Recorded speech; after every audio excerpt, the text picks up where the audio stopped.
Hello everyone, I'm a grateful recovering addict. My name is Carrie. Hi, Carrie. Tell yourself, just for today, my thoughts will be on my recovery, loving and enjoying the life without the use of drugs. Just for today, I will have faith in someone in an A who believes in me and wants to help me in my recovery. Just for today, I will have a program. I will try to follow it to the best of my ability. Just for today, through NA, I will try to get a better perspective on my life. Just for today, I will be unafraid. My thoughts will be on my new associations, people who are not using and who have found a new way of life. So long as I follow that way, I have nothing to fear. Thank you. Thank you, Carrie. All right.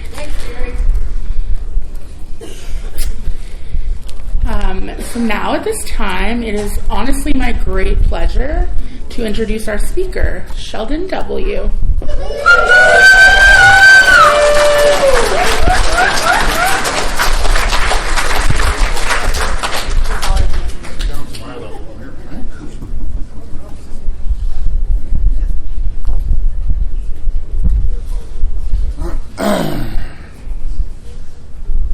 That's not going to sit anywhere.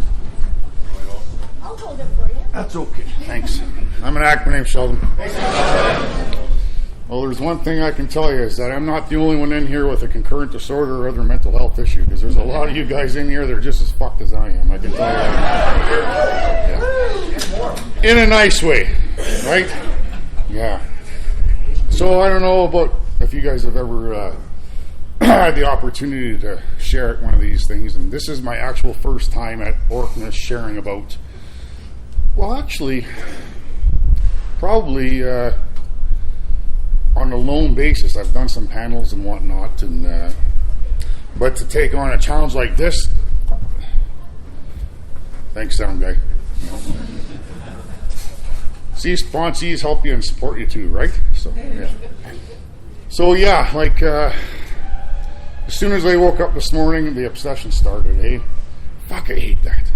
I can't stand that part of these mental health issues that float around in this brain of mine, right? And yeah, I'm nervous as fuck, but I know that I'll get past that, right? The fears and the anxiety and the fear of judgment, because the reality is that most of you are going to relate to what I talk about. If you're here because you have other mental health issues besides addiction, and yes, addiction is a mental health issue, if you have other issues, you're probably going to relate to some of the things that I think about, some of the feelings that I have, some of the things you've done in your life, and yeah, if anything, a newcomer, if you're here tonight, like maybe it's going to help you with the stigma that we deal with in the rooms and in society too a bit, right? And not a bit, a lot. Because I know for me, the stigma of having another mental health issue really, really slowed my process in Narcotics Anonymous.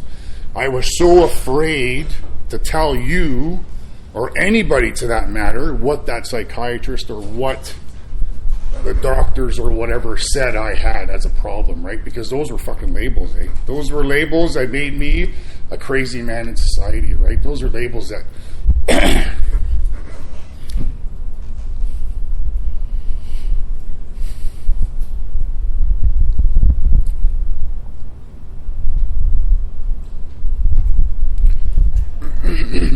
yeah.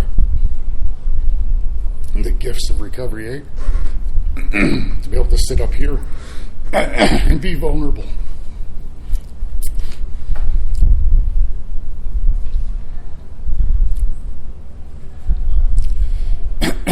Yeah. I still struggle with allowing myself to feel these feelings, right? And part of one of the mental health issues I have, specifically the antisocial personality disorder, it usually doesn't allow us to fucking feel the feelings that I'm feeling, right? And so, like, when I do feel them, fuck, they're intense, man. And some of that also falls under the lines of the culture B traits that I've also qualified for borderline personality as well. So some of this stuff gets so fucking intense at times. No wonder my addict's like, fuck that, you're getting high. You know, we're not dealing with these feelings today. We're not using this. We're not feeling these feelings. We're not okay with this, eh? So it took me a long time to get to a point where it's like, it's okay to feel this and walk and allow myself to go through this and not feel unsafe in these rooms, right? Even though at times I still feel uncomfortable talking about this stuff, like, I'm my worst critic, like you guys understand that stuff. Like I made a mistake this morning, and I became the Google doctor again. And I opened I said, I got to go back and check some of these personality traits of antisocial because I'm good today, man. I'm doing well today, right? You know. And I opened it up. I'm like, oh fuck, you're legally insane, man. You shouldn't be doing this. These people, they don't deserve that. So there's my brain going and processing and saying, like, because when you look at that stuff, like I'm not supposed to be up here doing this because I shouldn't have the ability to do this, right? And I say that from a perspective of like, yeah, I should be at home isolated, and my dog should be the only person in my life according to antisocial personality, and I should be committing crime all day long. Because that's a huge fucking factor of that stuff. And I don't want to make it sound like I'm like egotistically, like we talk about drug-a-log, but the behavior surrounding that stuff is extremely based and extremely supportive of addiction. I'll tell you that much, man, because that side of me really fed that lifestyle, eh? But did I know that the underlying reasons why I did start using was because I've had these issues a long freaking time, man. A long time. Like, I've had these issues since I was this big, right? You know? And, of course, I didn't know that, right? Like, we also hear about, I'm starting to calm down. That's good. Whew. I hate those intense feelings, man. Those things are, Jesus, you know? But yeah, and that's because I've done a lot of the work, eh? Like, I've done a lot of work. I worked with psychiatrists for 6 years. If you're new here and you're getting into this, like, I need to emphasize, Narcotics Anonymous, we are not doctors. We are not social workers. We are not clinicians. Even if you have that label, we leave those labels outside the rooms, eh? I was a mental health practitioner for many years. As a sick person, a mental health practitioner, right? What are you laughing at? Fucking Terrio, eh? He's got to be the heckler, eh? Yeah. Anyways, so yeah. So let me get honest about that part. Like, as addicts in these rooms, we have to practice, like, the 8th tradition, for example, and around the stigma about this. And I believe it's the 8th. I might be talking on my ass, but anyways, like, if you come into the rooms with these issues, understand that we're not professionals. Just understand that part. We have no say in any type of, like, conclusion about your mental health. We have no opinion on that stuff. We really don't. I can share my personal experience with you, with what I feel, and you know, how it works and how it ties into my addiction and how it affects my life. But I should always be referring you back to the professionals. Always. Always. And if I'm a sponsor and you're sitting there thinking you're helping your sponsee or your friend by, like, telling them, no, you shouldn't be taking this medication, you should not be sponsoring those people. You should be really talking to yours. You really should, you know? So, yeah, like, because what we do is we actually hurt people.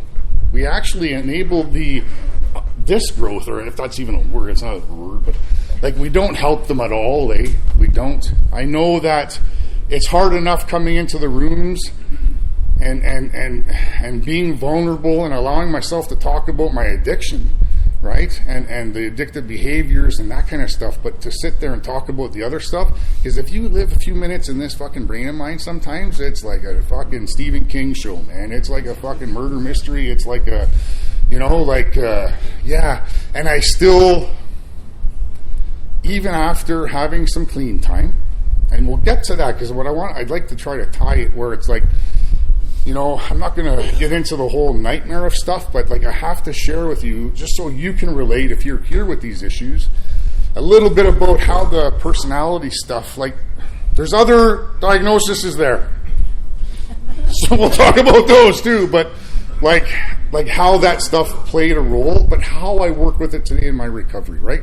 How does step one apply to having antisocial personality? Well, guess what? I have to remove the addiction part with that mental health issue and ask God for help through step 1, 2, and 3. I've got to actually work a fourth around my sexual behavior, my criminal behavior, the manipulation just around this mental health stuff. But that's how I do my program. That's how I work my program, right? But I'll tell you, that's how Narcotics Anonymous has helped me with that stuff, right? Anyways, so what do we do here? So antisocial personality disorder. I can remember the fucking day I was facing another 6 months in jail. And throughout my life, it's been a constant, like, I always lived on that fucking line of, on a daily basis, extremely defiant with society, extremely oppositional to any authority whatsoever, and half these people or more were literally just trying to be good people and help, right? But I had the fuck it attitude, whatever, most of my life, right? I was very drawn, and I'm not going to get into stuff that's not necessary in these rooms, and I don't talk about stuff, very, very drawn to criminal elements. Very drawn to MC lifestyles, that kind of stuff, and I will not get into that. It's not the place for it. I don't believe we need to, just like drug logs, I don't believe we need to really sit here and tell you all the really fucking bad stuff, right? But I did a lot of bad shit to get to me where I am today, right? A lot of that was that I fit very well into those environments with those personality disorders. Like the antisocial thrives on criminal behavior, thrives on it. And that's why I felt comfortable with sociopaths and fucking murderers and people who really had no remorse or care for anybody else, right? And I still don't understand today why I'm standing here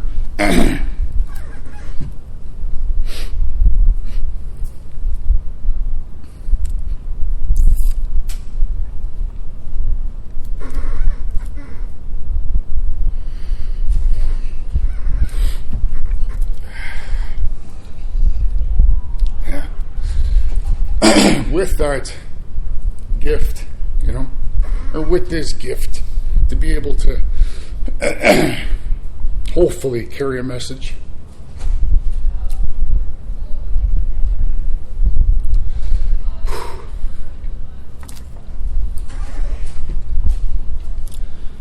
To a newcomer that's coming in and possibly struggling with the same issues. Sometimes I still feel that I don't deserve this. Some of that is still my belief system that I'm trying to undo from a child, right? And I understand that connection today, right? I understand why I sit here and I have thoughts of murder, or I have thoughts of suicide, or I have thoughts of, whatever, because of the environments that I've grown up in, right? And I lived in very, very violent atmospheres, and I'm not exaggerating. Like, I would, on a daily basis, feel my life in fear as a child, right? And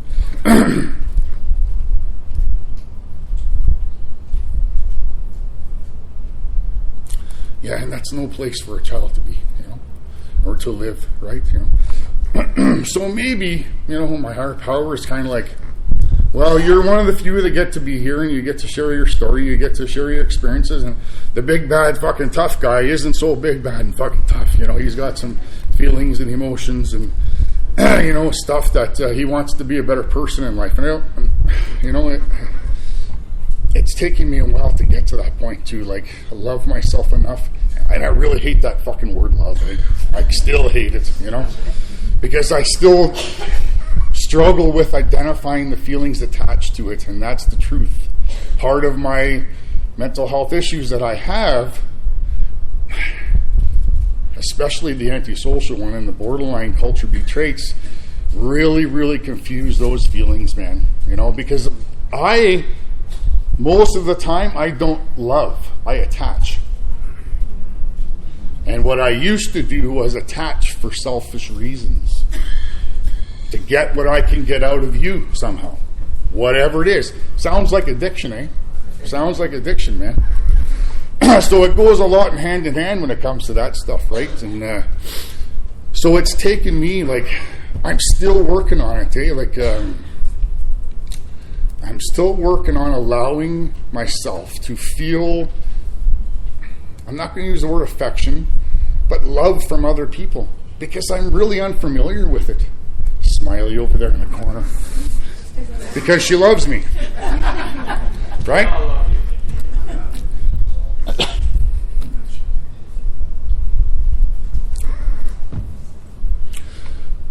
So, yeah. So there's a definite struggle there, and I hope that, if you are here and you're struggling with that stuff,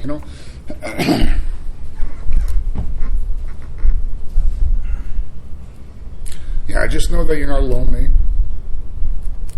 Yeah. And even though I like being alone, it's nice to know there's people that, and that's part of that personality stuff, because I thrive alone. Believe me, I thrive alone. Even in negative things, I thrive alone, right? But it's nice to know that there's people there if I need to talk to them and just kind of get shit off my chest, or just to be able to be a friend, because I don't know how long I'm going to struggle with this other stuff that goes on in my brain of mine, right? But I know it's gotten better, and I know I've allowed people into my life today, and most importantly, if that's the most important thing, I don't have to use nothing to change or alter or to dull my fucking senses today.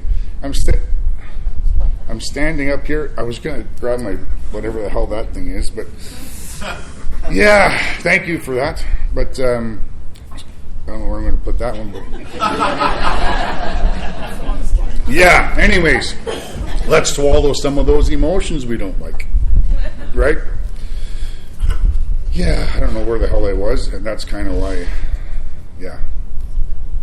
So yeah, a little bit back to the love stuff. I really struggle with relationships on a romantic or on a loving fucking basis. I just really do, man.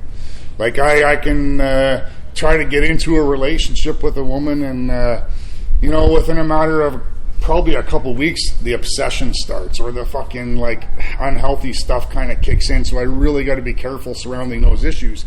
So what I've done is, in the last few years, I've kind of really stayed away from that shit, because first of all, I don't want to hurt people today. I really don't. I don't want to hurt myself either. But I think I also today deserve something special too. Just because I'm a little bit fucking cuckoo doesn't mean I don't deserve something special too, right? And it's okay that I have a little bit, and I make light of my stuff today too, right? And I have so much gratitude for Narcotics Anonymous, for our program, what it's taught me, what I've learned, and I'm learning more through the traditions today that I even did the steps. Honest to God, I don't know if that makes sense to you, but it is making sense to me. So I've done my steps a few times now, right? And this cycle, I'm going through another one, starting in the fourth again. Starting. The sponsor's been like, get on that fucking fourth, Sheldon, get on that fourth. Because we need to look at different stuff now, right? After the years start going by, different things start coming out, right? And different things start making more sense. Now I'm really truly seeing how the trauma as a child really plays a role on what I have for mental health today. Because cognitively, meaning the here and now, I don't live in that world a lot, eh? I live in reality, because antisocial people, we tend to be in the here and now, but more from the impulsivity side, the instant gratification type of thing, right? So what I'm learning now is to, yeah, it's fucking hard. It's hard to detach that stuff, eh? And yeah, I lost my train of thought, but that's okay. Yeah. So yeah, how I want to go back to like how I apply this stuff, and again back to the stigma of people who have other mental health issues in the rooms. You know what? Let's add a couple more in there. There's this lifelong depression stuff called dyslenia. I can never pronounce it. The psychiatrist told me you got that too. I'm like, yeah, okay. Is that French or something? Right? But it's a lifelong fucking depression, right? And so like if you don't know me, I'm usually standing there like this, looking like some fucking like whatever type of guy. Just like there's really not an affect a lot of the times. It's just like a kind of. I'm not a very approachable man, right? And I've had people come in the rooms and they're like, "Well, you scare me." I'm like, "Well, I don't fucking mean to, man. It's just who I am. It's not something I go and wake up going, who am I going to fucking frighten today in the rooms of Narcotics Anonymous?" Like, there's some people I wouldn't mind fucking whatever, but I kind of try not feeding that because whatever issues, right? Because in the rooms, holy fuck, we can just feed off each other, eh? But we have to try and turn it around and like help each other, and that's what hopefully the idea is here today, is to say that if you're struggling with other mental health issues, like we are here as members of Narcotics Anonymous, we just have a line that we can't cross because it becomes an outside issue. But it's okay that we sit here, and it's okay that I sit here and tell you that it's okay not to be okay. It's okay not to like understand what's going on with you, and there's other people here that will help you with that along your journey, right? And most importantly is that you never have to use again. You don't have to.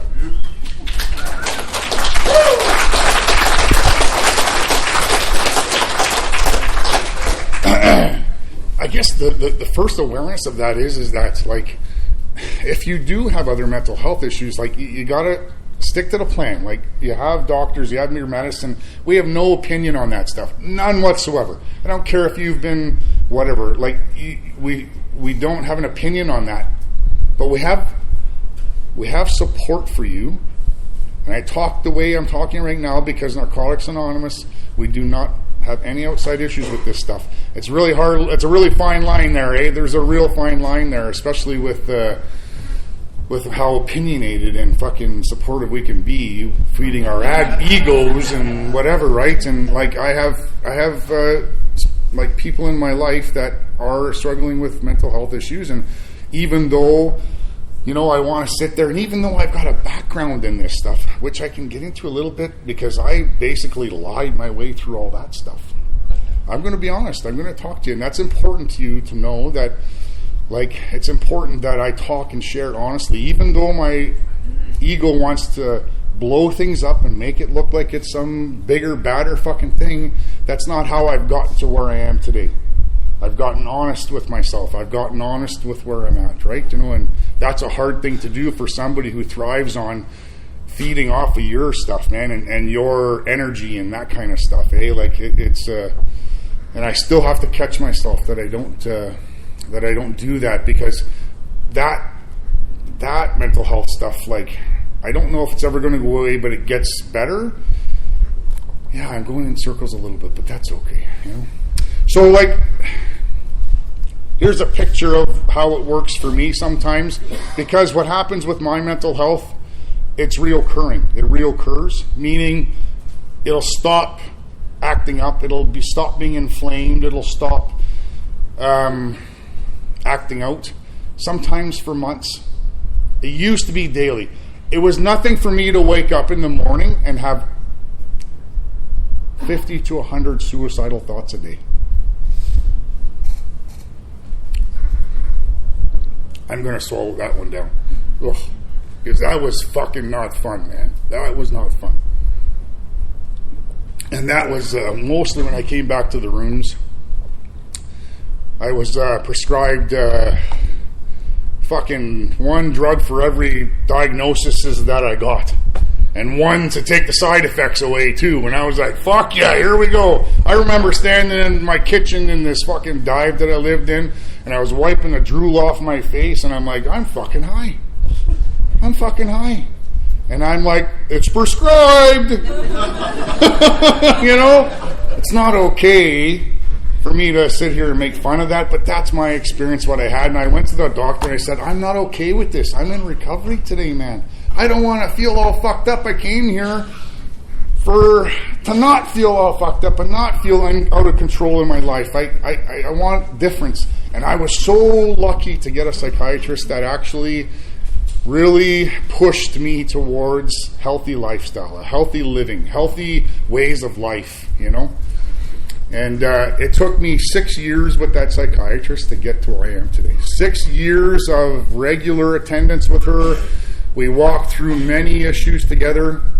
Extremely supportive of the Narcotics Anonymous program. Get to your fucking meetings, Sheldon. Do your meetings, man, because without that, we can't do the work here. If you don't put the drugs down, we're not going to be able to work on the shit that's underlining this stuff. The stuff that's been with you since you were a child, and why you found a love in drugs as well. You know, people have different beliefs about whether we have genetic dispositions or whatever the case is, and that's very well possible and true and whatever, but like I know I used because it shut down those intense feelings. It made me feel different than I felt, because I did not like how I felt normally without drugs. I did not at all. I still don't. And that's fucking reality. That's the truth. But I've come to learn to have a more of an appreciation for feeling this way than getting locked up tonight or in a fucking institution of some kind because I decided that drugs were the answer, right? And NA has taught me that I no longer have to use today, no matter fucking what. No matter what. I've been through so many goddamn things in this recovery of mine. Deaths, loss of house, furniture, the fuck is that? Businesses. Furniture. I own a moving business. Maybe that's where the fuck that came from. Hey, there's something right there. I own a business, right? It may not be all on the up and up all the time, but it's a fucking business, right? I'm self-supporting. I'm just being honest with you, because I struggle still to this day and with, like, that defiance, eh? Like, you want to pay me cash today? Okay. No taxes. But that's me still hanging on to some old behaviors, right? And that's me getting honest with you. Some of that, like, I'll even talk to my sponsor and he'll be like, oh, well, you're on that line there, so it just enables my shit, right? Right, Jerry? Yeah. Anyways. I have very supportive friends in these rooms. Yeah. I didn't know where and what I was going to allow myself to do when I agreed to do this, and because I have kept it secret. I've kept my other mental health issues in secret in these rooms. I did not want you to know that I had these other problems. Like, I'm telling you, secret to the point of even my family, my friends and sponsors didn't know this stuff up until a few years ago that I started actually getting honest with them and saying, you know what, guys? Yeah, I've got other problems here, man. And back to the reoccurring things, even though I've got, what do I got now? Over 11 fucking.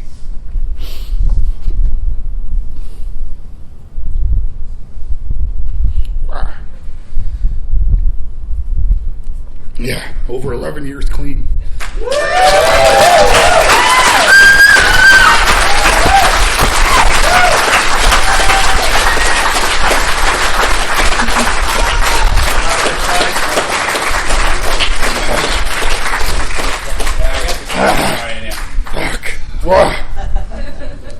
These feelings drive me the fucking nuts. Yeah, and that 11 years is completely drug-free. No fucking marijuana maintenance programs, no fucking drugs that any sorts. Like, I've been clean. Narcotics fucking Anonymous clean, man. That's how clean I've been, right? I live on fish oils and fucking vitamin D today. I look at you, if you told me that 11 years ago, I'm like, yeah, you're pretty special and fucked, eh? You're like, yeah. Fish oils, eh? Yeah. I don't even like fish, but I do today, but yeah.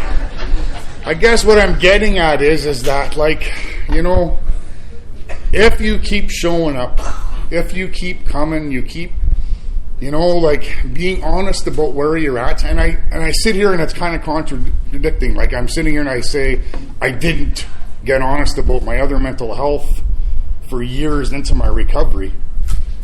At least I got fucking there, eh? At least I got there and I started getting honest. Like this is the second time I've really publicly gotten into, like, you know, because I felt like this is like such a stigma in our rooms. And here I am judging some fucking guy that's got like maybe bipolar or some fucking thing. He comes in the room and I'm the one being the stigma blowing or looking person. I'm looking at him going, fuck, he's pretty fucked up. Like, you know?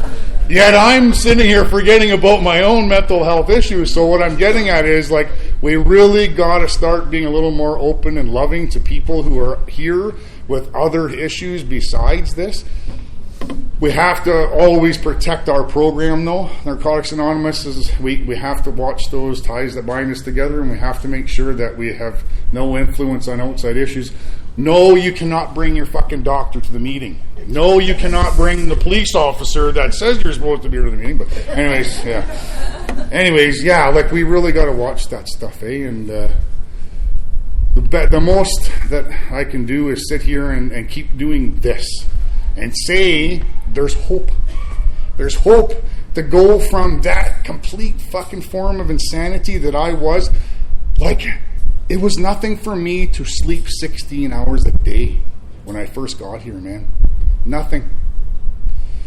And I would wake up thinking that was just my life. This is just what it is for me, you know? Now I'm lucky to get 6 hours of fucking night sleep because my brain just like goes, and it's like I have an interest in life most of the time. But like the reoccurrence does happen, and I need to just take those days and I need to just like have a me day, and I can't be around any of you, and I need to just isolate because that's how I have to protect myself, and believe it or not, you. Because I can project my shit on you very, very quickly, right?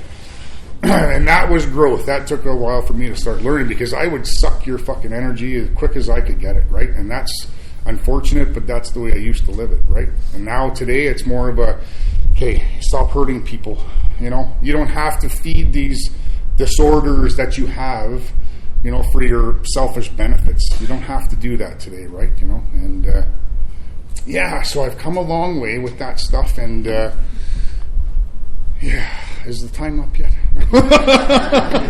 Anyways, it's okay. When the time's up, the time's fucking up, right? And I can finish whenever I want to finish, eh?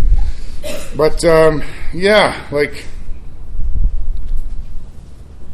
I don't know where else I need to go with this. Like, there's something about that stigma, eh? And I hope that when you leave here and you go back to your... Oh, now you... yeah, okay. See, I don't like that. No, I'm just kidding. Anyways, when you go back to your home groups and you see somebody that might be getting a little twitch because they got Tourette's or they're talking to themselves in the corner or whatever it is, they're fucking human beings, man. They are, you know. They're there because they have a problem too. They have other issues. And I hope you love them enough so they get the gift of what I've got. That's enough. Thanks.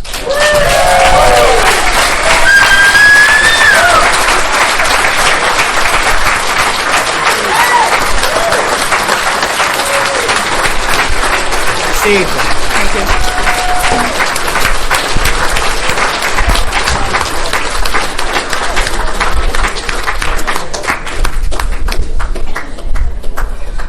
I'm not that tall.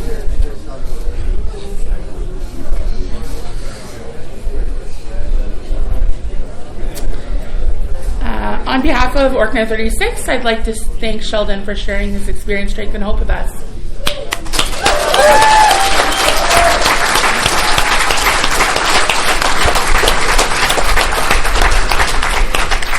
Can we please join in a circle and close with the Serenity Prayer?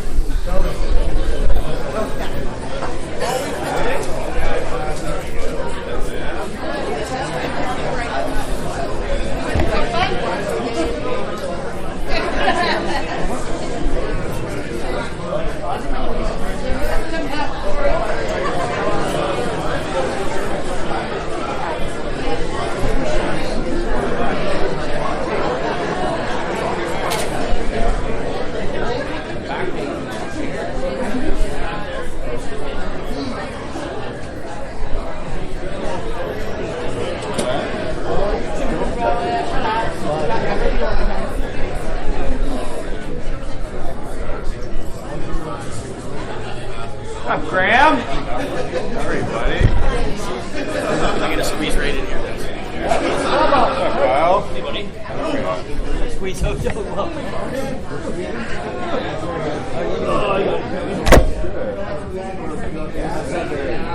Sudbury, man. What's up? What's up, Kyle? What's up, Kyle? How do you know about that? What? Kyle? I just made it up. Can we please take a moment of silence for the audience still suffering inside and outside of these rooms? Followed by the Serenity Prayer. God. Give us the serenity to accept the things we cannot change, the courage to change the things we can, and the wisdom to know the difference. Keep coming back. It works if you work. It's the work. It's the work. Oh, nice to see you, man. Good? How are you?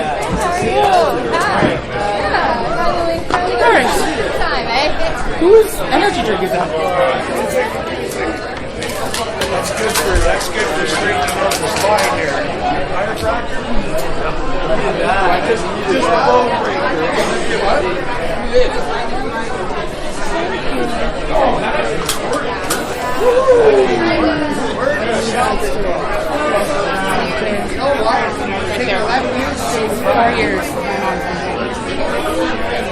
Every minute. It's good. Yeah, I've never seen that.